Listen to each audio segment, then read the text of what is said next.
Hey everybody, welcome back to Cool Stuff, etc.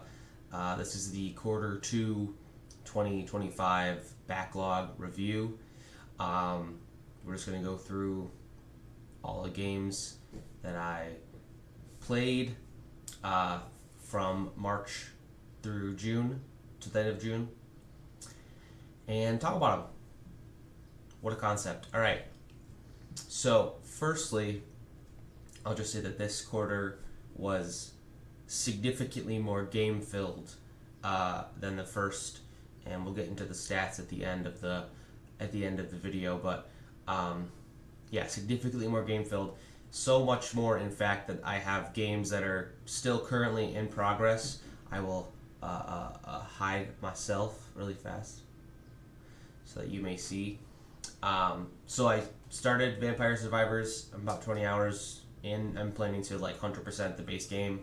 I'm also playing Faith on and off on the Switch, and then I have about 9 hours in Monster Hunter. And Moonring, I started, but I kind of put it on pause, so that might be kind of a later in the year type game. I kind of lost interest, despite it being a very interesting, cool game. So, anywho, I'll come back now. Hello. So the first game that we'll talk about is Castle in the Darkness from 2015. The date, don't notice that the date is fucked up. All right, yeah. So this is like a Metroidvania precision platformer type game, action platformer. 8-bit art style, pretty difficult. Took me 11 hours, and I got all the achievements, which I was pretty thrilled with. This was a game that I had played probably back in high school, and just didn't end up finishing for one reason or another. Wanted to return to it. I'm very glad I did. I had a great time with this game. It didn't frustrate me as much as I was expecting it to, despite there being, bosses that I had to retry multiple times, one-hit kill spikes, things like that. Just exploring the world and uncovering secrets was really fun, and I think that they kind of nailed a modern take on those classic style Metroidvanias. So, the devs did a great job. They have other games that are available, and I really am looking forward to playing those.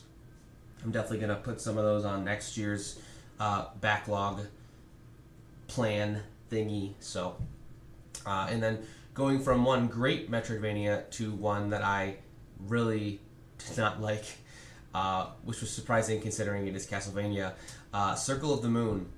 GBA, it's part of the GBA collection. I don't remember the name of it, but it has this game as well as 3 others on it. And yeah, this game controls like ass. It feels sluggish and slow, which is in stark contrast to the fucking amazing soundtrack. The soundtrack is banging constantly, and you're controlling this white-haired loser, and he's just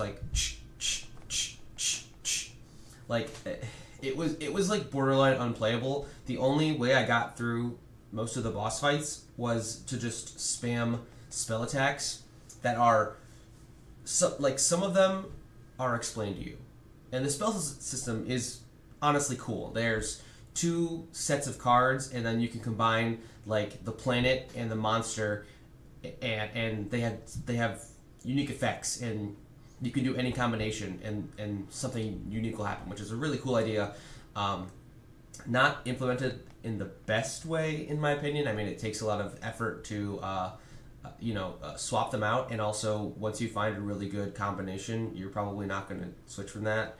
But yeah, there's a certain combination. I can't remember which planet it was, but one of the planets lets you do a summoning move, and the only reason I figured out how to do that because the game does not tell you the combo you need to do, because you have to discover it.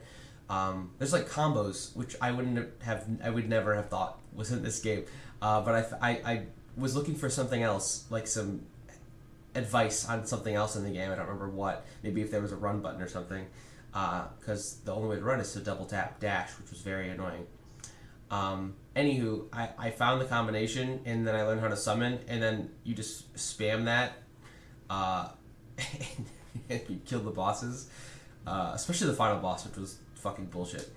Anyway, that all being said, I mean, the basic Castlevania formula, is there in terms of the open-ended castle exploration that was sort of set in place by Symphony of the Night.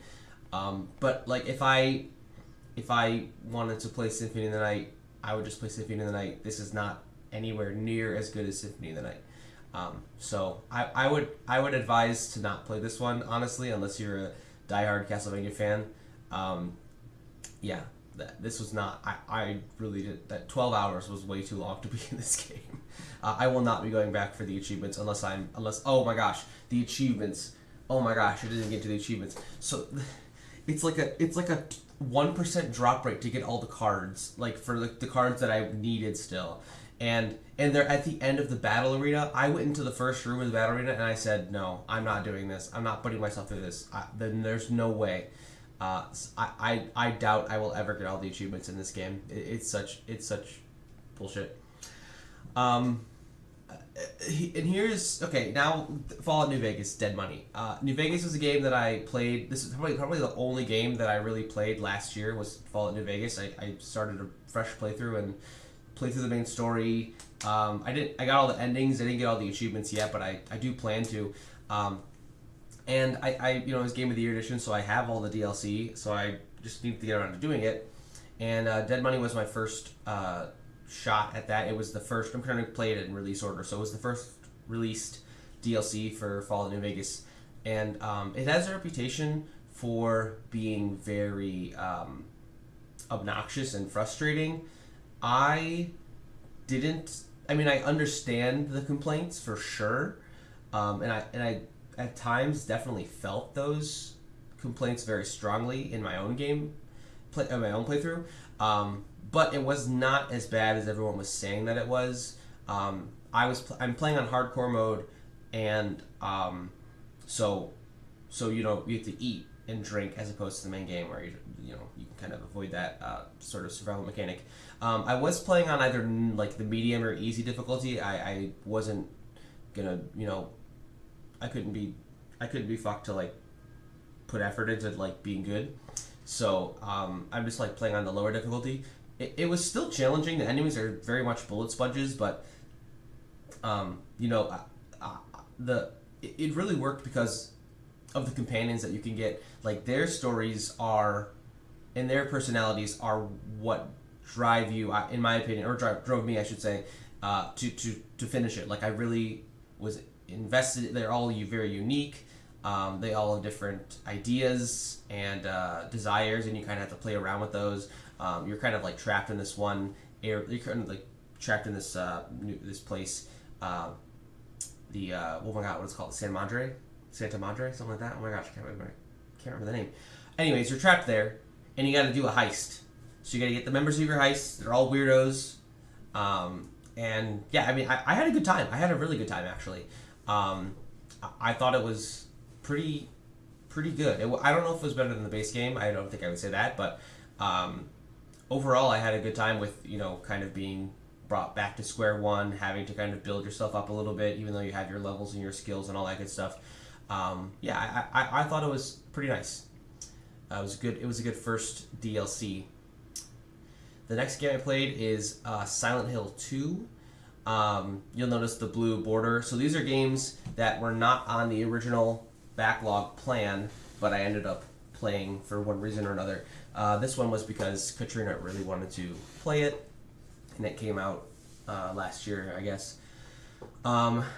So I have played the original, not all the way through, because we had an Xbox and we had the anniversary collection for the Xbox, and I don't know even where that Xbox is. I wish we still had that game. I don't know where that game went either. And maybe it was digital only, so maybe it was on the Xbox. Anyways, yeah, so we played through a good chunk of Silent Hill 2, and I remember really, really loving it.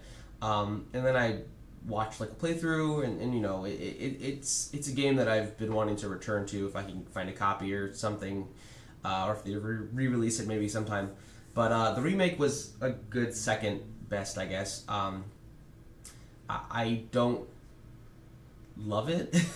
I have mixed feelings about it, because you know Silent Hill 2 is such a genre-defining game. Um, I'm against remaking things that are basically perfect works of art, and I feel strongly that because of its historical significance, that it should have been left untouched. You know, they could remaster it, maybe make the graphics a little better, but even then, I don't agree. I don't really agree with that whole process, anyways. But regardless, what I will say is that it did a good enough job bringing it to modern game design sensibilities. You know, now it's an over-the-shoulder game. I think there's a lot of there's a much heavier focus on combat, which I don't love. But the environments look, you know, nice enough. Or I shouldn't say nice enough. They look very bad, which is what you want. Yeah, I'm trying to think. I don't know. I just like I feel indifferent about it. Like, yeah, it's a good game because it's Silent Hill 2. So, you know, you just kind of follow the formula, and if you mess it up, like that's kind of on you. Like they didn't mess it up. That's all I'll say. They didn't mess it up. So, I don't know. I don't know if it's worth playing. It was, you know, it was fine. It was fine. What was not fine, what was like an immaculate game, was Lunacid. This game, this game was awesome. If you are familiar with Dark Souls, maybe you've heard of it. They had a similar. They've had several, but they had another similar sort of action RPG series that was sort of the precursor to even Demon Souls, called Kingsfield. And that was on the PlayStation, and then the last game was on the PS2. Many years ago, I found a copy of Kingsfield 4, like out in the wild, and I bought it on a whim just because I had known, you know, FromSoft and all that good stuff. And I played it, and I fell in love with that game. I love that game. But I've never beaten it. But Lunacid, it is sort of heavily inspired by Kingsfield. So it's a first-person dungeon crawler, with lots of secrets, lots of exploration to do, lots of spells and weapons. You know, it's still its own thing for sure. It's, you know, Kingsfield is very much like a dark fantasy. Lunacid is dark fantasy, but it's also cosmic horror thrown in there. There's some elements that I'm not like in love. Like some of the character designs and stuff are like very like DeviantArt kind of stuff, which is fine. Like I don't mean to you know, speak badly, because I do love this game dearly. Lucid is a phenomenal game. I can't. It's one of those games where I struggle to find the words to talk about it, because I just had such a wonderful experience with it. I obviously got all the endings and all the achievements. I found all the spells and weapons. You know, I did use guides. I used guides. I don't have time in my life to not use guides for certain things, but even still, even with that, just the experience of playing this game is unmatched by most modern dungeon crawlers that I've played personally. So I would, if there's any game in this video that you feel the need to play, it should be Lunacid. This game was phenomenal. It exceeded expectations by far. And then we did Honest Hearts. I kind of just like immediately following Dead Money, I kind of just like went to Honest Hearts, you know, and like got started. Like you have to like, there's so much inventory management between DLCs, so I just like did it right away. And then I just like jumped in. I was just like, whatever. I didn't know much about this one other than like it was like in a canyon type valley place. This DLC didn't do much for me. It was really short. The characters like the Burning Man, Joseph something. I'm bad with names. And this like war going on between these tribes in Zion. It could have been more engaging for me, but I don't know, something about the structure I just didn't gel with for some reason, and so it just kind of became like running around and doing all the quests, and it was sort of just like finishing a checklist. So it wasn't, like I said, not super engaging. I definitely enjoyed Dead Money more. Yeah, Later Alligator. Again, ignore the date being cut off. I will fix that. Maybe. not in post, obviously. I don't edit these videos. That's stupid. Editing is for suckers. Okay, Later Alligator. So when I initially put this on the backlog, I thought it was more of a point and click game in the style of like a Salmon Max or like a Monkey Island or something like that. But it's really more of a game where you go around doing puzzles at different locations. There's not like an inventory. You don't gotta like bring items to people. It's really just a story that you experience. There's this alligator, and he is worried that someone's trying to kill him, and it's his birthday, and so you're going around, and you're trying to figure out there's a big party, and you're trying to figure out like who's trying to kill him. And it's really cute. The animation is really well done. It's by the couple who made Batman and Spider-Man, if you're familiar. Many other things, I'm sure, but that's what I think I know them most from. And music is pretty good. It's very jazzy for the most part. It's a very short game. The 4.5 hours is not like one playthrough. Like that was like a second playthrough to get a different ending that I did, and do all the puzzles. So it really, if you wanted to just play it once, you could finish it in probably 2 hours, I would say. But to experience everything, probably closer to 5. So it was a very cute time. I had a good time with it. There were things about it that frustrated me, like there's this stupid pinball game, and one of the achievements is to get like 15,000 points, and this ball hates me, man. This ball hates me. I must have offended that ball's family in another life, dude. But anyway, it's a good time. It's a good time. I would.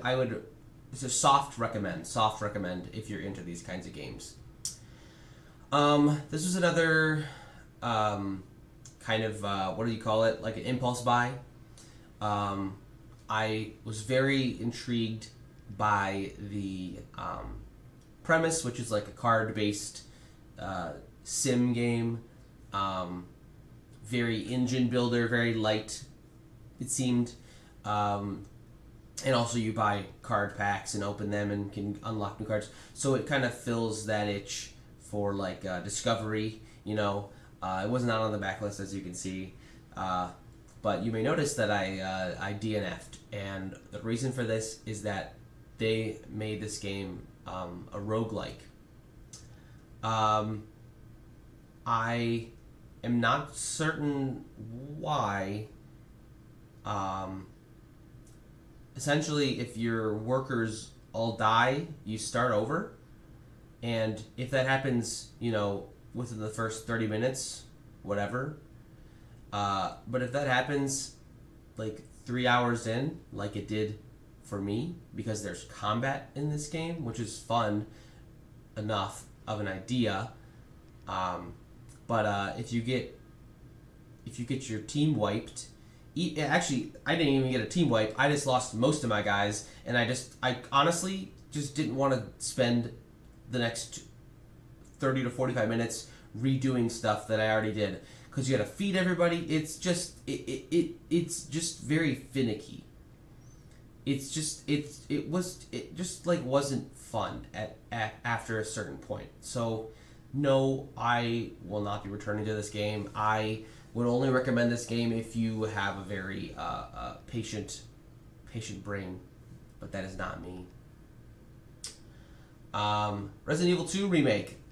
So after Silent Hill 2, I basically own all the Resident Evils available on the PSN store because during COVID, I you bought them all when they were on sale and stuff. But that is also when I started developing like carpal tunnel type pain. I've been told by a doctor that it is carpal tunnel, but I don't fully understand if it is or not. Anywho, I was not able to play PlayStation for a long time. I have better pain management now. I do stretches and stuff, and I take it easy when I can. So I'm able now to play for 1 to 2 hours at a time and not like really hurt myself. So now after finishing Silent Hill 2 remake, I was like, oh, I want to play more. I want to play Resident Evil, you know. So I started Resident Evil 2 with Katrina, and I had a good time.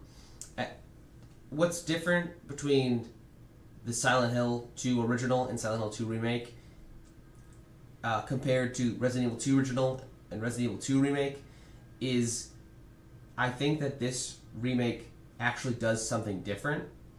I think the Silent Hill 2 remake was maybe a little too faithful to the original, and the things that it did change I felt were a change for the worse. Whereas this remake, I've never played the original. I am familiar with it. I have seen many videos about it, but I have not played it. I do want to play it at some point. But I think that it keeps the spirit of those original survival horror games and updates it. You know, it's like the jump from Resident Evil 3 to Resident Evil 4. Like this game is more in line with like it's basically RE2 through an RE4 lens, and that's a fun mix, I think. And so there's an A and B playthrough. You do them both. I had a great time. Got scared a couple times. They got me good. I have to admit it. I would recommend this one. I would say play Resident Evil 4 first. It's still probably the best Resident Evil game, but I do plan to play through the whole series at some point. Like I really want to play through everything, even the mainline series with, you know, Code Veronica and Resident Evil 0. Those and Revelations. I've included those games, but it was a good time. All right, Reventure. This was on sale for $1. It had been on my wish list for a long time, so I just was like, fuck it, I'll just buy it. And I think I've sort of developed this strategy to avoid my backlog piling up, and it's somewhat working, or it has worked somewhat in this case. So, you know, I bought it and I started playing it immediately as opposed to letting it sit there. And it I didn't realize this was an 8-hour thing. So basically the premise is that you're in this 2D platformer world, and it's very much like parody, like they are leaning heavily into comedy and satire and parody. And there's 100 endings, okay? So an ending might be Save the Princess, but it also could be something simple as, walk to the right and trip over a rock in front of your house. Like that, like it is that simple. And you have to go collecting items, and the items make you heavier, and so you have to kind of plan things out. It's very puzzly. And after about 30 endings, I was like, it just kind of became a chore to try and find where endings are, even with the tools they give you, like the compass and the map and all the hints and stuff. I was just like, I don't really want to like puzzle my way through this. I had a good time with it, but the completionist, the sick pervert completionist side of me was like, no, but look at all the achievements. You can get all those achievements. And so then I used a guide. And I got them all. And it was a grind. It was kind of a pain in the ass. I had a fun enough time. I mean, for $1, I really can't complain.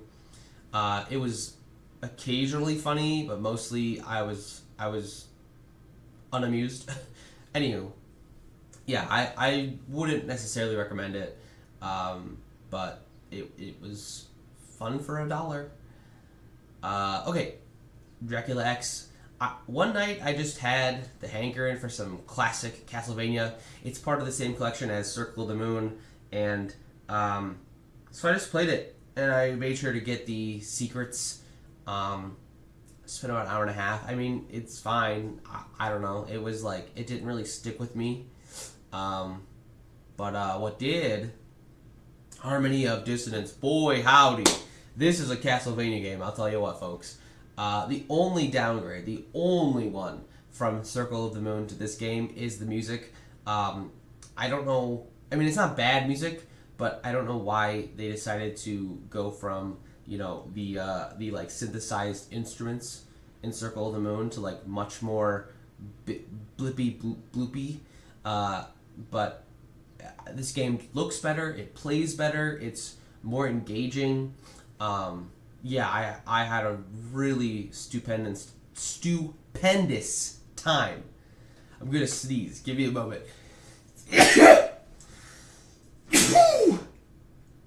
Whew. And you know what? If I edited these videos, you wouldn't have even seen that. But that's the cool stuff, etc. I guarantee. You're gonna see every sneeze, every stutter. I don't touch this shit afterwards. Anyways, this game was great. It was a major step up from Circle of the Moon. I am hotly anticipating a playthrough of Aria of Sorrow. The only achievement, as you'll see, that I have not unlocked is to do another playthrough as a secret character. And I do anticipate at some point in the future, maybe some years down the line, I will come back and I will do that because I do really enjoy this game. Excuse me. Another game that I really enjoy and enjoyed and continue to enjoy thinking about. Crow Country. This is sort of an isometric survival horror game. It takes place in an amusement park, kind of crow themed, I guess. It's very heavily inspired by, you know, Resident Evil, obviously, but it's still its own thing. It's very I would say tightly designed. Like the park, you know, it's not huge, but there's a lot to do. You're finding items, you're taking them here and there, solving puzzles. It's just a really good time. It's a great experience. I think I finish it in 2 playthroughs, a couple hours each. Controller, very recommended. You can play keyboard and mouse, but it's kind of a mess. I would, keyboard or controller for sure. Okay. I guess what else to say? It's creepy. It's kooky. It's got some dry humor in it. The characters are all kind of fun. It's got a really good story, honestly. I would say. You kind of discover things by finding notes, talking to people, and sort of the revelation at the end about what's all going on. It was very engaging and shocking. And this is a wonderful game. The pre-orders for physical releases just opened on Fangamer, so I got me one of those because I really want Katrina to play it, and they come with some fun goodies, and I'm a sucker for goodies, so recommend. Strong Baddie, the Free. So you may recall that the first game that we played for this backlog project was Strong Bad's Cool Game for Attractive People, Episode 1, otherwise known as SBCG4AP. And we had a good time. It was very nostalgic. I also played this one as a kid, I realized as I was playing it. It's a very classic point-and-click style game. There are still frustrating things about it, but I liked it better than the first episode. The premise is that Strong Bad has like seceded from the town, and everyone's kind of following suit. So you're going to all of their nations and trying to solve their problems to get them on your side, or do whatever you can, bribe them, whatever. And in that structure, it just really worked. It kind of like the first game, I think what I struggled with solving puzzles was like where to go, because it was like kind of open ended and not really guiding me anywhere. And with this game, there's a map, and it's like if they're not part of your country, then you've got stuff to do there still. So that was helpful. Um, yeah, and it was still really funny, still very much Homestar Runner. Yeah, can't complain about that. Again, it should have. I think that the backlog should have just included all of the Strong Bad games as one game, even though they are different episodes on Steam and everything. But it's all one game. I think I'm going to try to complete all of them by the end of the year if I can, even though they're not on the backlog, episodes 3, 4, and 5. But anywho, another spur of the moment purchase that I made was this game, Surmount. A long time ago, I had seen Northern Lion play it, and it seemed cute, it seemed fun, it seemed interesting. It's in the vein of a Bennett Foddy type, like Getting Over It style game, Surgeon Simulator, games where you're kind of having like wonky controls and you're failing a lot and whatever. It has some like, I don't want to say light RPG mechanics, but it has like stamina management, and tools you can use. Obviously you're climbing a mountain, you're kind of using the triggers to like grab, and you can like spin around and throw yourself. And for what it is, it's a good time. This is also a roguelike, and I am kind of sick of games being roguelikes when I feel like they should just be like this game. If this game was just a linear platformer, I would have probably finished it despite being frustrated with the wonky controls, because I think the controls, there are things about it, like the grabbing and spinning is fine, like that works as intended. It's like it's as frustrating as it needs to be, but what's like the physics for running and jumping are so broken that I just kept trying to run and jump and just like kept missing things, and like mistiming jumps, or the game mistime. I don't know. It just I just again I could not be bothered to finish it, but it is an interesting idea, and the game is very cute.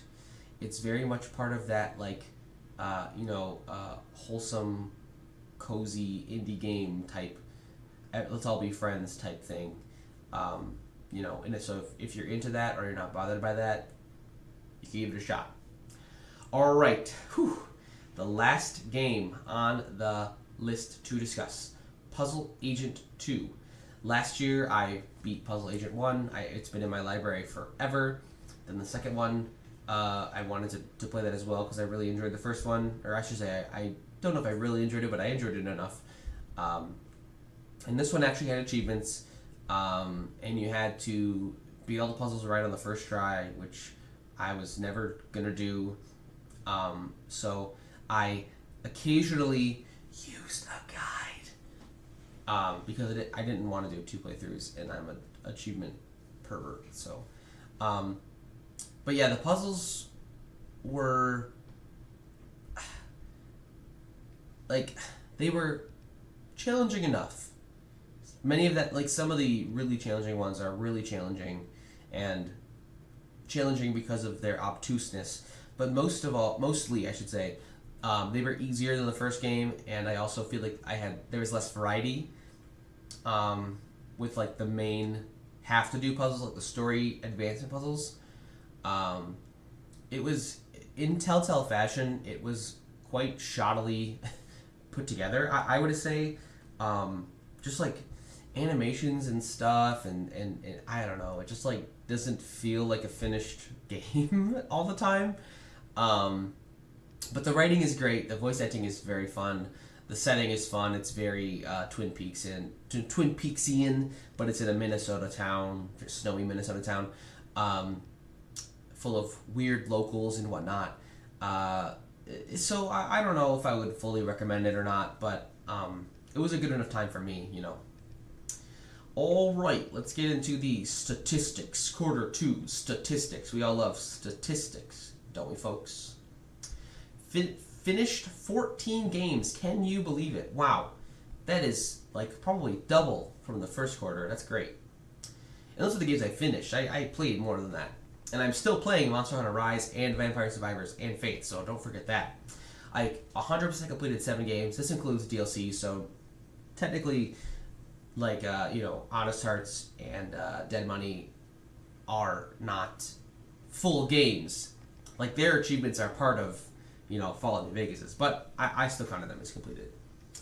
122 and a half hours. That's pretty crazy. That's a lot of game time, and that's, again, just from games that I finished, not taking into account the 20 hours of Vampire Survivors, the 10 hours or so of Monster Hunter, etc. So, yeah. My favorite game, can you guess? It was Lunacid. Easily Lunacid. Wow, what a game. Again, play that game. It's so good. My least favorite, I bet you could guess if you've been paying attention, it was Castlevania Circle of the Moon. Ooh, that was a rough one, folks. That one was just a disappointment all around. Second favorite? Gotta say, either Crow Country or Harmony of Dissonance. It's pretty close. But yeah, those games are great too. And I will leave you with that. Wrapping it up quickly. Don't want to take more of your time. Thanks for watching. I'll see you in quarter 3. It's already off to a banger start with some of these games, folks. We're having a good old time here. Yeah, goodbye.